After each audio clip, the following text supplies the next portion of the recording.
गर्मी को लेकर अलर्ट जारी किया गया है। विदर्भ में गर्मी को लेकर रेड अलर्ट जारी है। गर्मी को लेकर हीट वेव को लेकर अलर्ट जारी किया गया है। मौसम विभाग की तरफ से चेतावनी दी गई है। वर्धा, चंद्रपुर में रेड अलर्ट जारी। रेड अलर्ट यानी भीषण गर्मी का अलर्ट। उत्तर प्रदेश, उत्तराखंड के कई जिलों में बारिश की संभावना भी है। मौसम विभाग ने ऑरेंज अलर्ट यहां पर जारी किया है।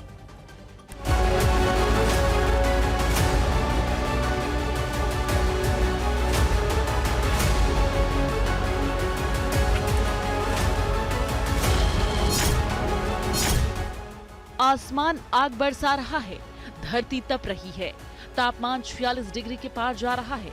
लोग घरों में रहने को मजबूर हैं।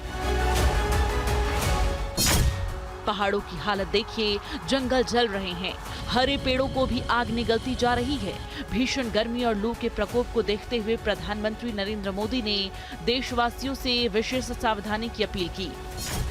एक्स पर अपने संदेश में कहा है कि बच्चों और बुजुर्गों के स्वास्थ्य का विशेष ध्यान रखें। पीएम मोदी ने भयानक गर्मी से बचाव के लिए देशवासियों को कई सारे सुझाव भी दिए हैं।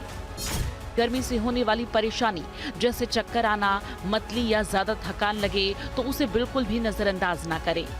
आपके आसपास किसी व्यक्ति को अचानक बेहोशी जैसा लगे, कमजोरी महसूस करे या फिर अस्वस्थ दिखाई दे तो उसे तुरंत किसी ठंडी और छायादार जगह पर ले जाएं। बेहोशी, कमजोरी या अस्वस्थता की हालत में पीड़ित व्यक्ति को पानी, ORS या अन्य तरल पदार्थ दें, जिससे शरीर को राहत मिल सके। इधर गर्मी की वजह से जनजीवन बेहाल है। आग में जलते जंगल की तस्वीरें उधमपुर और राजौरी सेक्टर की हैं, जहां करोड़ों की वन संपदा जलकर राख हो चुकी है। घोरडी बेल्ट, नॉर्थन जंगल, पंचायत हत्यान के वन क्षेत्र में कई दिनों तक आग धधक रही है। रामनगर फॉरेस्ट डिवीजन के कई हिस्से, चिल्लर ब्लॉक के सरबाला गांव के आसपास के जंगलों के साथ अपर बरमीन, नल्लाह, घौरन और फलाल क्षेत्र भी आग की चपेट में है। पेड़ पौधे और जड़ी बूटियों के साथ वन्य जीवों को भारी नुकसान पहुंचा है। आग पर काबू पाने के लिए वन विभाग के साथ पुलिस, दमकल कर्मियों और स्थानीय ग्रामीणों ने अपनी पूरी ताकत झोंक रखी है।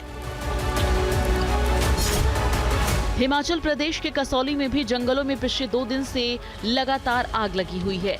आग बुझाने में भारतीय सेना के हेलीकॉप्टर भी लगे हैं। लगातार पानी का छिड़काव किया जा रहा है, लेकिन कल शाम के वक्त एक बार फिर अचानक आग भड़क उठी। इस बीच गर्मी को लेकर आज महाराष्ट्र के विदर्भ में रेड अलर्ट जारी किया गया है। खासकर वर्धा और चंद्रपुर जिले में हीट वेव की चेतावनी दी गई है। इस बीच ब्रह्मपुरी में तापमान 46.6 तक पहुंच चुका है, जबकि चंद्रपुर में 46.4 डिग्री सेल्सियस, नागपुर में 45.5, गोंदिया में 45.2, अमरावती में 44.4 और अकोला में तापमान 44.1 डिग्री सेल्सियस रिकॉर्ड किया गया है। विदर्भ में भीषण गर्मी और लू का प्रकोप अगले कुछ दिनों तक जारी रहने की संभावना है। मौसम विभाग के अनुसार गुरुवार से कुछ जगहों पर बारिश के बाद तापमान में हल्की गिरावट आने की संभावना है। मौसम विभाग ने उत्तराखंड के देहरादून समेत कई जिलों में अगले 2 दिन तक बारिश का ऑरेंज अलर्ट जारी किया है। ओलावृष्टि तथा तेज हवाएं चलेंगी, जिससे लोगों को भीषण गर्मी से राहत मिलने की उम्मीद है। आज उत्तरकाशी, रुद्रप्रयाग, चमोली, बागेश्वर और पिथौरागढ़ जिलों के लिए बारिश होगी। साथ ही कहीं कहीं बिजली गिरने की चेतावनी के साथ ओलावृष्टि की भी आशंका जताई गई है। 40 से 60 किलोमीटर प्रति घंटा की रफ्तार से हवाएं चलने की चेतावनी दी गई है। इधर यूपी के गाजियाबाद में भी आज कुछ जगहों पर भारी वर्षा और ओलावृष्टि की संभावना है, जिसे देखते हुए प्रशासन ने एडवाइजरी जारी की है। इधर मौसम विभाग की माने तो मानसून की रफ्तार भी धीमी पड़ती नजर आ रही है। प्रशांत महासागर में अल नीनो की प्रक्रिया शुरू हो गई है, जिसका असर मानसून पर दिखाई देने लगा है। मानसून फिलहाल श्रीलंका पहुंचा है और वहीं ठहर गया है। केरल में मानसून अब 30 मई के बाद ही दस्तक देगा।